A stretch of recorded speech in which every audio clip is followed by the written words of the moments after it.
ಇಂದೇ ಡೌನ್ಲೋಡ್ ಮಾಡಿ ಮತ್ತು ನಿಮ್ಮ ನೆಚ್ಚಿನ ಶೋಗಳನ್ನ ಆನಂದಿಸಿ. ಯಾಕೆ ದೇವ್ರೆ ಹೀಗ್ ಮಾಡ್ದೆ? ನಾನು ನಿನಗೆ ಏನು ಅನ್ಯಾಯ ಮಾಡಿದೆ? ಕೊಟ್ಟ ಪ್ರೀತಿನ ಹಾಗೆ ಕಿತ್ಕೊಂಡ್ಯಲ್ಲ.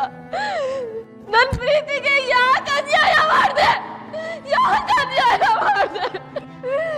ಇಷ್ಟೆಲ್ಲ ಆದ್ಮೇಲೆ ನಾನು ಯಾಕೆ ಬದುಕಿರ್ಬೇಕು? ನಾನು ಯಾಕೆ ಬದುಕಿರ್ಬೇಕು?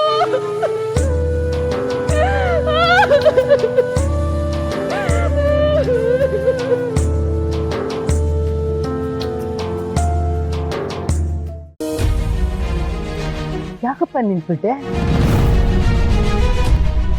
ಏನಾಯ್ತು ಡಾರ್ಲಿಂಗ್?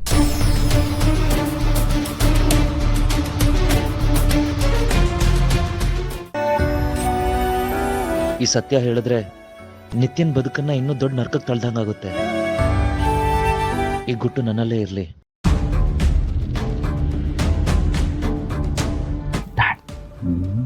ಅವನೇನೋ ಯೋಚನೆ ಮಾಡ್ತಿದ್ದಾನೆ. ಏನಿರ್ಬೋದು?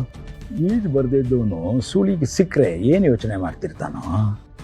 ಹೇಗೋ ಸಾಯ್ತೀನಿ, ಸಾವು ಎಷ್ಟು ಕಷ್ಟ ಆಗ್ಬೋದು ಅಂತ ಯೋಚಿಸ್ತಿರ್ಬೋದು. ಈ ಸುತ್ತನ್ನ ಪೂರ್ಣ ಮಾಡ್ಬೋದಾ?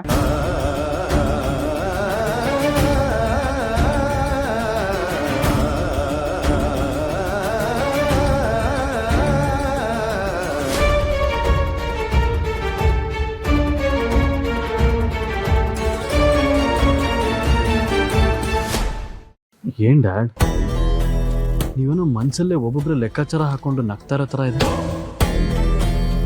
ಅದ್ ಸರಿ,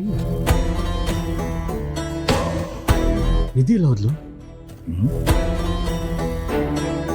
ಸರಿಯಾದ ಸಮಯಕ್ಕೆ ನೆನಪಿಸ್ದೆ. ಇದೆಲ್ಲ ಸಂಭ್ರಮನ ಅವಳು ನೋಡದೆ ಇದ್ರೆ ಎಲ್ಲ ವ್ಯರ್ಥ ಆಗೋಗುತ್ತೆ. ಹೋಗಿ ಕರ್ಕೊಂಡು ಬರ್ತೀನಿ ತಾಳು.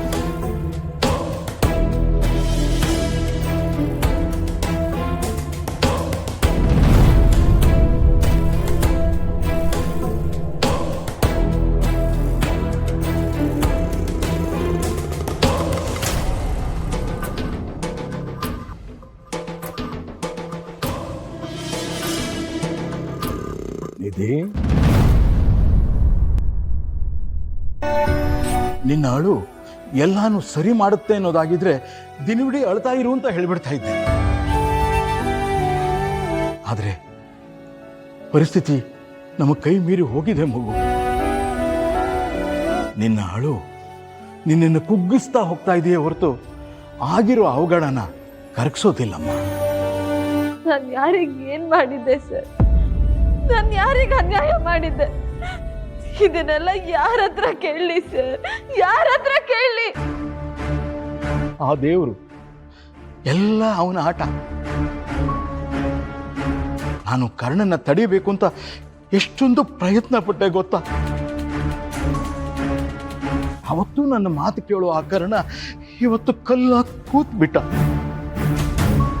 ಕಂದ, ಕ್ಷಮಿಸ್ಬಿಡಮ್ಮ. ಮನುಷ್ಯ ಎಷ್ಟೇ ದೊಡ್ಡವನು ಅಂತ ಅಂದ್ಕೊಂಡ್ರು ಆ ದೇವರ ನಿರ್ಧಾರದ ಮುಂದೆ ತೃಣಕ್ಕೆ ಸಮಾನ. ಇವತ್ತು ನನ್ನ ಸ್ಥಿತಿ ನಿನ್ನ ಸ್ಥಿತಿ ಹಾಗೆ ಆಗಿದೆ. ಮುಗೀತು, ಎಲ್ಲ ಮುಗ್ದೋಯ್ತು ಸರ್. ಕರ್ಣ ಸರ್ ಜೊತೆ ಏನೇನೋ ಕನ್ಸು ಕಟ್ಕೊಂಡಿದ್ದೆ, ಎಲ್ಲ ಕಣ್ಣಲ್ಲೇ ನುಚ್ಚು ನೂರಾಗೋಯ್ತು ಸರ್. ನಿಧಿ, ನೀನೀಗ ಅಳ್ತಾ ಕೂತ್ಕೊಂಡ್ರೆ ನೋಡಿದವ್ರು ಏನು ಅನ್ಕೊಳ್ಳಲ್ಲ.